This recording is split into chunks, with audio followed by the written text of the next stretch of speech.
Generating traffic and sales can be a challenge for online merchants. But selling on the Walmart Marketplace puts your products in front of millions of customers who shop on Walmart.com. And right now, sellers who join Walmart Marketplace can save up to 50% on referral and fulfillment fees for the first 90 days. So get started today. Head over to marketplace.walmart.com/savings. That's marketplace.walmart.com/savings. Welcome to E-Commerce Conversations, a podcast by Practical E-Commerce. What is going on, Internet? Eric Reynolds here, founder of Beard Brand, with another E-Commerce Conversations. I've got a close friend of mine, a good friend of mine, Patrick Coddou, sounds like canoe, like Twitter handle. We're both ECF members, E-Commerce Fuel members. And a quick little backstory, we both just celebrated having our second child within days of each other. Welcome, Patrick. How's it going? Oh, I forgot to say, and you're with Supply. One of my alternatives to growing a beard is shaving your beard. So we've got a lot in common. Patrick, welcome. Thanks for having me, man. It's good to be here. And honestly, I'm just excited to catch up with you. It's been a little while since we chatted. Well, I figured we'd get this conversation started off with kind of where our last conversation was, which if you guys have listened to all these episodes, you know I had Taylor Holiday on the podcast not too long ago.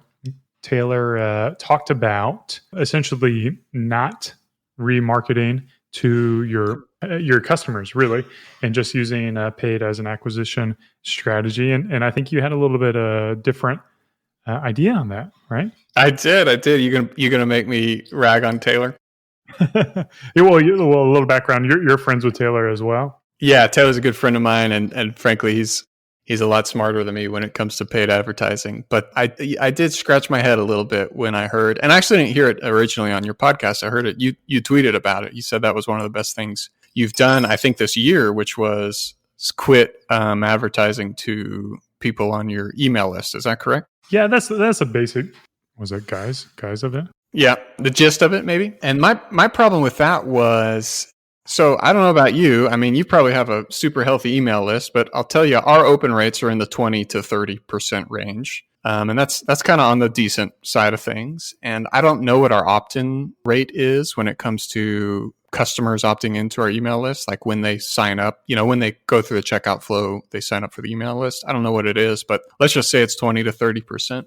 I should have done the math ahead of time. But if you're including the fact that 80% of your customers don't sign up for your email list, and then another 80% of the ones that do sign up actually don't open your emails, then you're losing out on an opportunity to get your message in front of like 90+% of your customers if you're not advertising to your previous customers. So I don't know. I don't have the right answer on that, but that seems like not the right answer is to not advertise to your previous customers.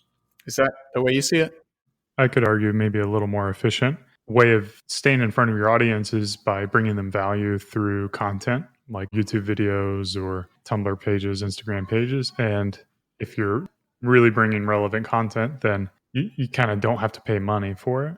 Yeah, well, you've always been better at that than we have in terms of organic content and traffic. But for somebody like me who doesn't have a YouTube channel yet, or, a whole lot of what I'd call a organic, content creation engine, my options for getting in front of my customer right now are email list, SMS and ads, basically, or just hoping they remember to come back to my website. So for me, I'm losing out on a pretty significant amount of potential traffic and purchases if I don't target my previous customers, because I got all sorts of stuff that I want to upsell them, kind of like you. If they buy a beard oil, you probably want to sell them a beard brush and hair products, which by the way, I'm rocking today, my Beard Brand hair balm or styling balm, and you want to get that product in front of them. And if they already ordered your stuff, they're one of your biggest fans. And so like what I get all the time is, I didn't even know you guys made face wash, or I didn't even know you guys had such and such. And so for me to not put those products directly in front of that person is, I don't know, leaving a lot of opportunity on the table.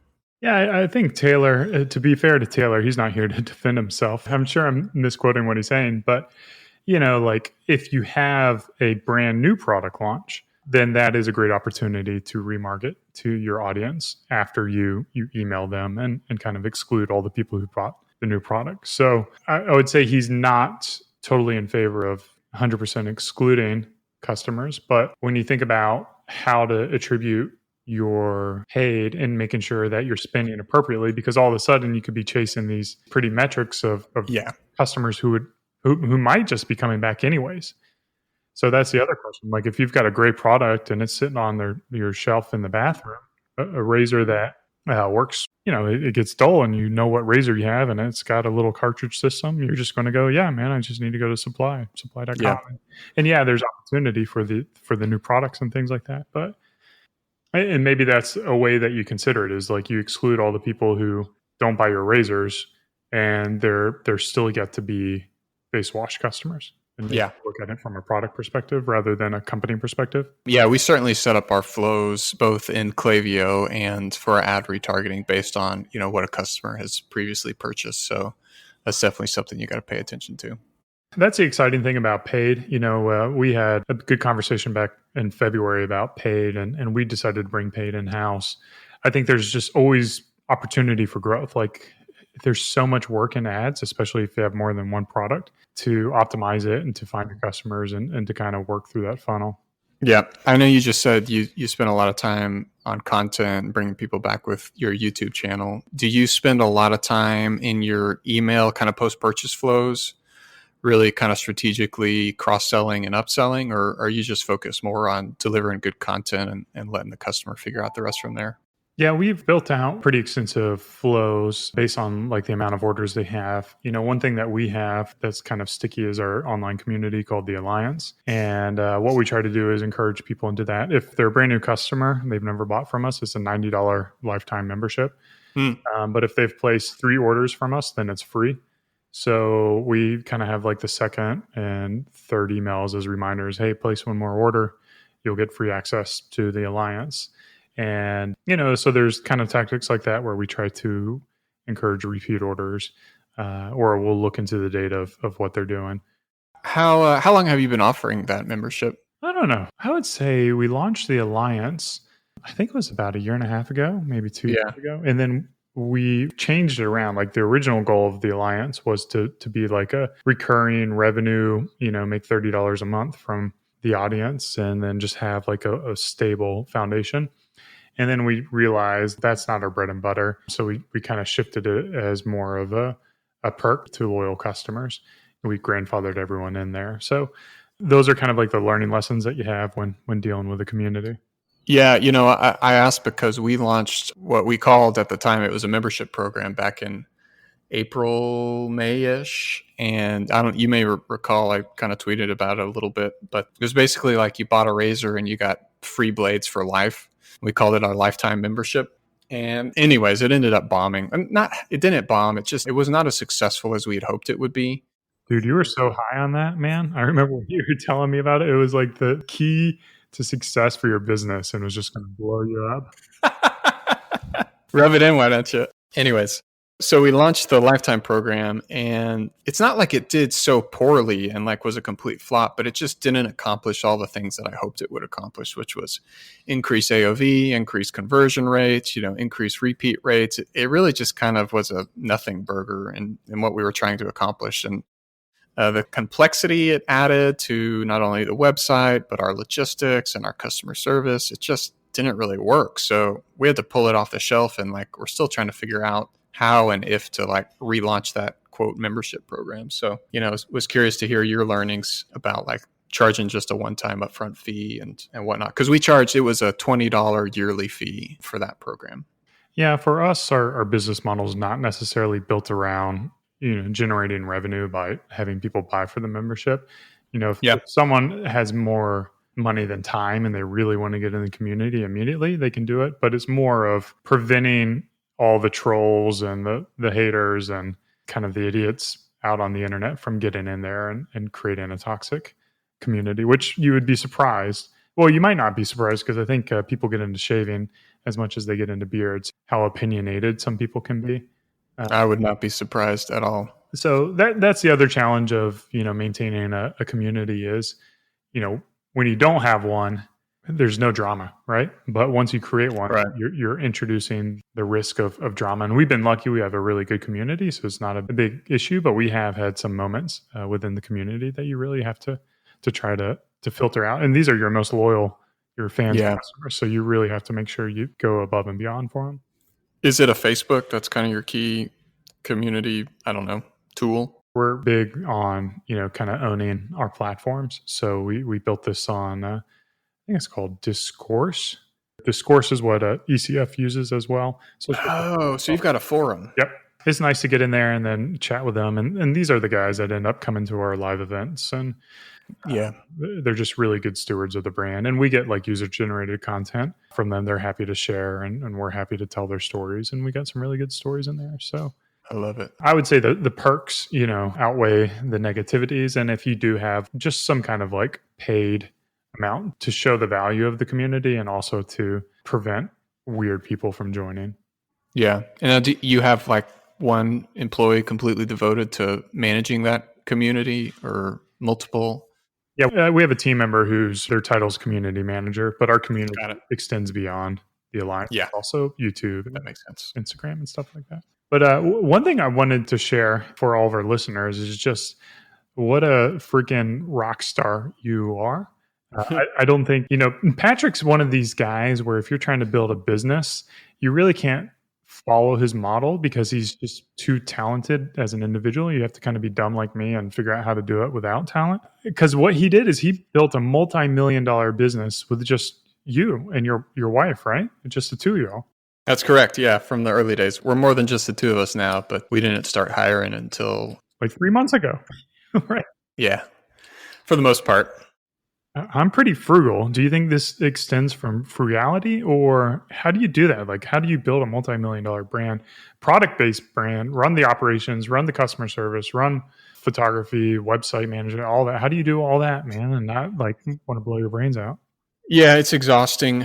I have always ridden the roller coaster, ups and the downs. And when a lot of the business kind of rides on your shoulders, the downs can be certainly, deeper than maybe they would be if you, I don't know, maybe shared the burden a little more. But yeah, I think just from a sheer tactical perspective, we try to keep things as simple as possible. So perfect example is our product line. We have roughly, I think maybe 15 core SKUs. And, if you throw in scents and colors and bundles, it becomes like 50 or 70. I don't even know how many SKUs. But in general, we have a very simple supply chain, not a lot of vendors, not a lot of products. And our strength is also our weakness. We don't have a whole lot of channels that we're acquiring customers through. So, like you, we don't have a YouTube channel. We don't, rely on Snapchat or Instagram organic to drive traffic. How we've pretty much built our brand till now is through paid acquisition on both Facebook,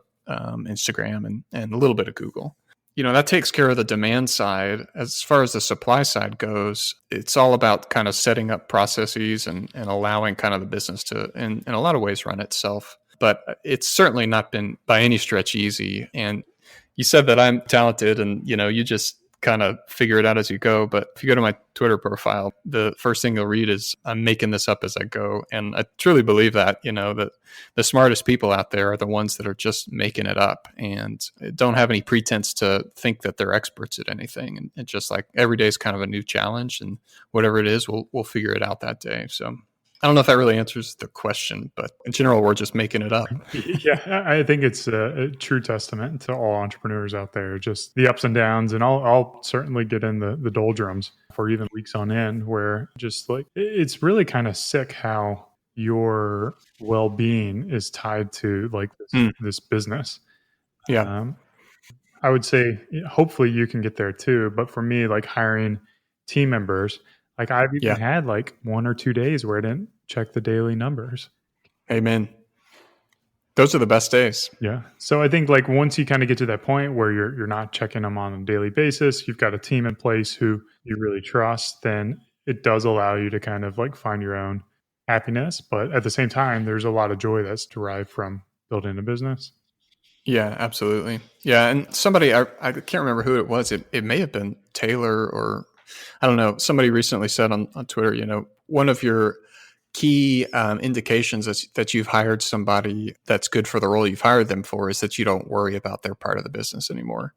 And so I found that to be very true for me. I just hired a guy to take over the operations side and the supply chain side of my business probably 2 or 3 months ago. And I don't even really think about it anymore. And sure, I have to kind of touch in with him and make sure that things are running properly, but I don't think about it. And, just recently hired about a month ago a vice president of marketing, and we're still getting him up to speed, and there's a lot of work to be done now. But in general, kind of taking that part of my brain and giving it to him.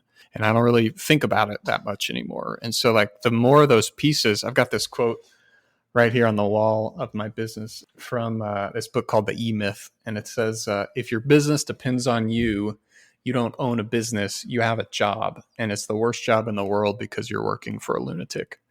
And I don't know if you find that to be true, but I find that to be true about myself. And so, my focus this year has been figure out ways to stop working for myself and start putting people who are more talented than me in key roles to where I don't have to think about those things anymore. And that's a pretty stark contrast to where we were, just a year ago, where I just kind of had to do everything by necessity. Yeah, that was a big goal of ours. I would say 18 to 24 months ago was like, how do I build this business that not just runs by itself, but can grow by itself without me?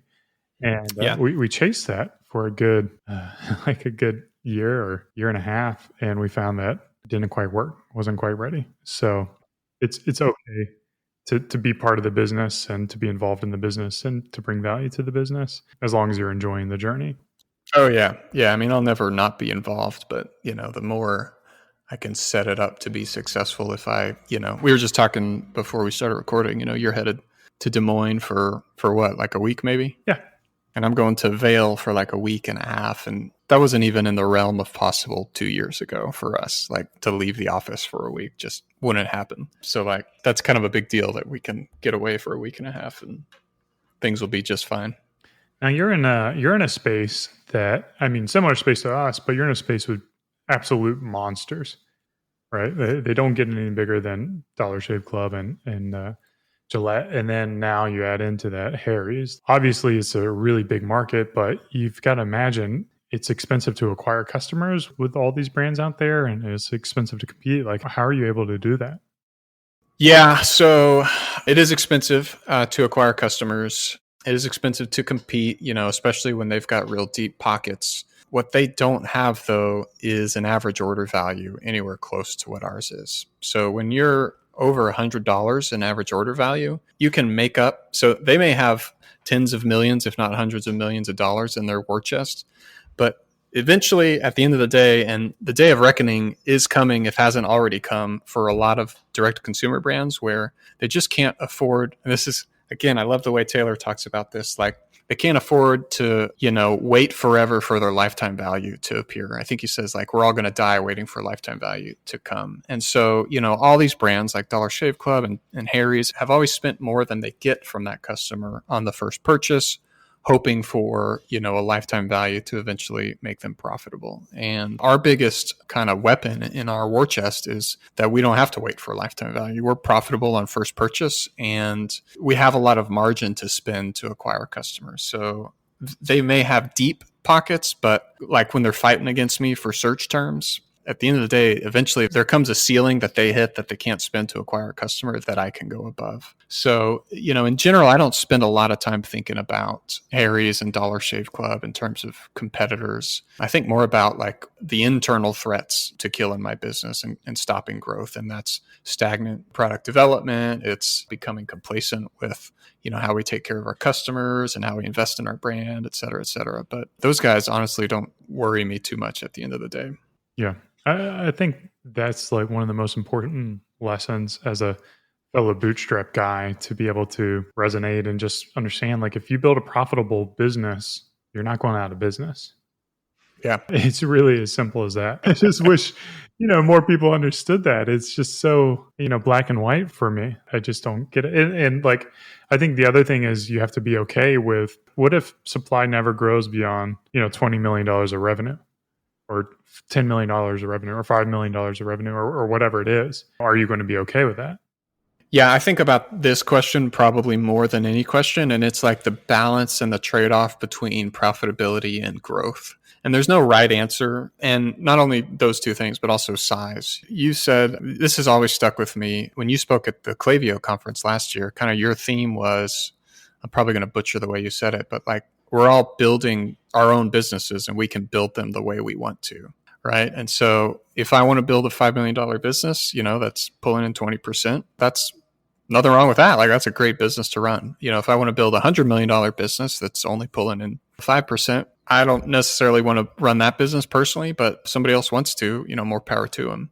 But at the end of the day, I think a lot about what will the market bear for us in terms of like, where's the ceiling for our customer acquisition costs? And also like, what size of business do I want to run? We're in the mid 7 figures now. And, my dream is to eventually be in the 8 figures plus, but like, I may find when I get there, like I don't particularly enjoy running that business. So I don't know what the answer is, but I think about it constantly. Yeah, I think the creative challenge, what I would challenge you is just how do you run a business that you enjoy? How do you hit that scale more efficiently, right? Because what's going to be the difference between a mid 7-figure business and a mid 8-figure business? It's probably like the amount of people, right? Yeah. For me, the way I think about it is like the larger you are, the more able you are to cover. So your overhead tends to not grow in proportion to your revenue in my opinion, if you're doing it right. So like as your revenue grows, your overhead will become smaller and smaller part of your revenue, which means ideally, if you're not outrageously spending too much on advertising or your variable costs aren't out of control, then your profit margins are going to go up. So in my mind, there's this like sweet spot where we've got the right team. We're large enough to be able to afford the right team, but also that team isn't, a large percentage of our revenue. So, ideally they're 20, max 25% of revenue. And so like there is some advantage to size and to scale in terms of the things you can do. The things we can do now in terms of giveaways and like promotions and taking care of our customers and just kind of fun things, for also internally, like we couldn't do when we were 5 times smaller. And so there is benefit to size, but the question is like, what's the ideal size? So in my mind, I think that's kind of like, I'd love to get kind of to the $20 million range one day, but who knows? I just don't know if that's in the future or not. We'll see. I'd rather die trying than regret. That's for sure. Yeah. Is that your goal then to get to 20 million? Then you're pulling in, $1 million, $2 million a year personally that allows you to kind of live a good life and travel the world? Or is it to sell it and move on to like another big project that you might be able to tackle in? I think it's both. People ask me a lot, like, what's your goal? Are you trying to sell the company? Are you building a quote, lifestyle business? And I always say yes, because I think the two are not only are they not mutually exclusive, I think they are by definition, I don't know if this is even a word, but they're mutually inclusive. So in the early 2010s, everybody was raising as much money as they could, trying to grow as fast as they could, to sell for as much money as they could, regardless of whether or not they were profitable. And I think, if you're paying attention, I think we all know that ship has kind of sailed. That's not really flying a whole lot anymore, except for the largest of the largest VC-backed brands. And the brands that are getting acquired now and into the future are the profitable ones. And in my opinion, if you build a $20 million business that's pulling in 20%, a year, not only is that a great business and you're enjoying the business, like you have fun running it with people you love, it's a subject you enjoy, which is all true of me. Not only do you have a great business that you enjoy running and that's, putting a really decent amount of money in your pocket, but you now have a business that's worth something to somebody else as well. It's worth something to not only a strategic buyer, but also to private equity. And you have a wide range of options if you build that type of business. And for me, optionality and Beard Brand's core values, freedom. You have the freedom to kind of do whatever you want. Like, so if you get offers and you want to take them, you can take them. And if you don't get offers, so what? You're running a great business. And so that's kind of how I think about when I kind of look into the future of what I want to build. That's kind of how I think about it. Yeah, that was always the draw of trying to build a business that grows without me is essentially you're there, right? You have that option to turn it over, or you have that option to just sit back and watch the thing grow and work on side projects or work on the Yeah. next thing or to go to the beach, like Yeah. whatever it is that you choose. And, that's kind of the beauty of entrepreneurship and business and capitalism and Yeah. free markets. And I don't know. I think the way you're doing it is, there is no right or wrong way, but it's the right way. Between you and me, yeah. It's like a really rewarding way, and especially after you slave through those first few years, as you talked about the size of the business where you didn't have scale to like do giveaways or to be a little more loose with your customer service and things like that. But as you get it up to a certain size, it's like compounding interest in terms of like freedom and happiness and joy and really allowing you to flounder, but at the same time still maintain that paranoia that I think all entrepreneurs have. Yeah, I don't think that ever goes away. What's your biggest fear? What's holding you back? What are you afraid of? Moise, who built Native Deodorant, doesn't run it anymore, but sold it. He always talks about, and it's funny because I really appreciate when people who have built something larger than me and who I respect in terms of their intelligence and just general aptitude share the same kind of challenges and or fears. And he said something on a podcast a while back that I heard. And one of the reasons he sold is, I may butcher it, but his point was like, I don't know what's going to happen next month. Like, deodorant sales could plummet, my supplier could catch on fire, or Shopify could go down and I lose everything. And it felt like to me kind of what he was saying was like this somewhat irrational fear of everything going to zero tomorrow. And that has always been an irrational fear of mine, that everything's just not going to like slowly peter out, but just go to zero.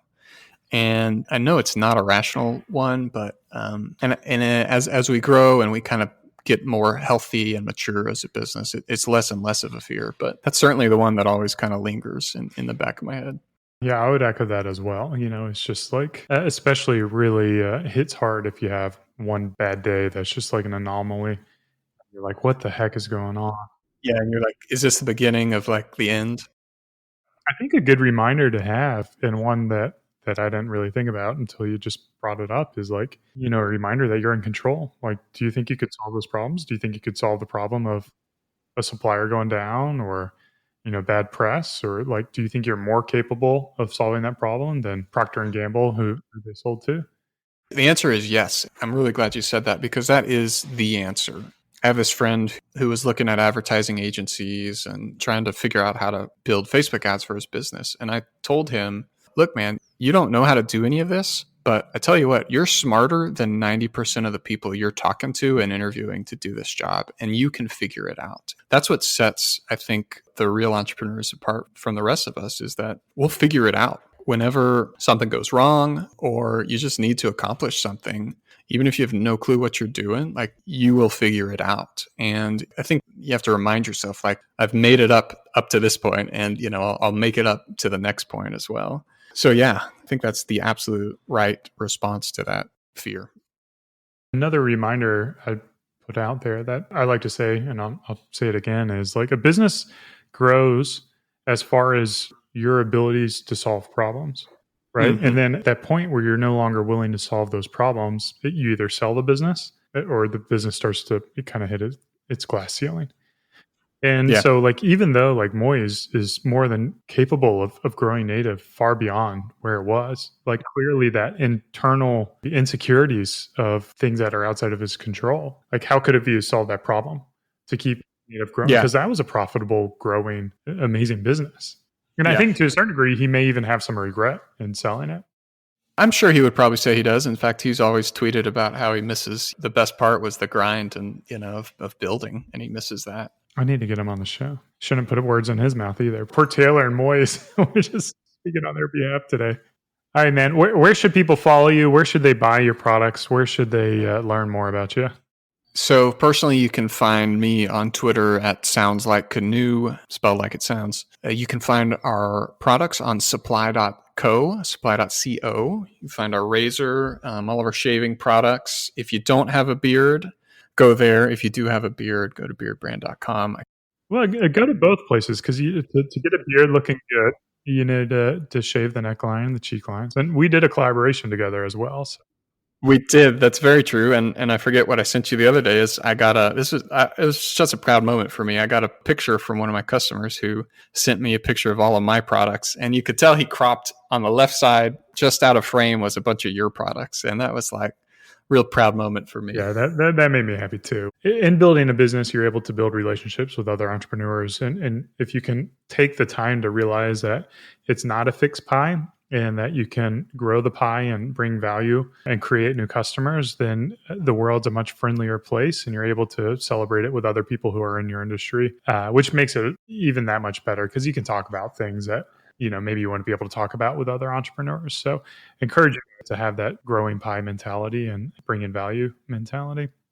Yeah, I can't tell you how pivotal two things have been for me in the past year, joining e-commerce fuel and joining Twitter and just getting to meet entrepreneurs like you and a lot of other smart guys. In fact, I'm friends with most of my quote competitors in the single blade razor space. And I am for the entrepreneur and the small business and the e-commerce guy or gal, even if, they're selling quote competing products, because we're really kind of just in the trenches together. And so, yeah, if anybody wants to reach out to me and I can do anything to help you, please don't hesitate to do so. Well, that has been another e-commerce conversations. I always enjoy my time. Patrick, thank you for being on the show. As always, I hope you guys learned a thing or two. Thanks for listening. Cheers and keep on growing.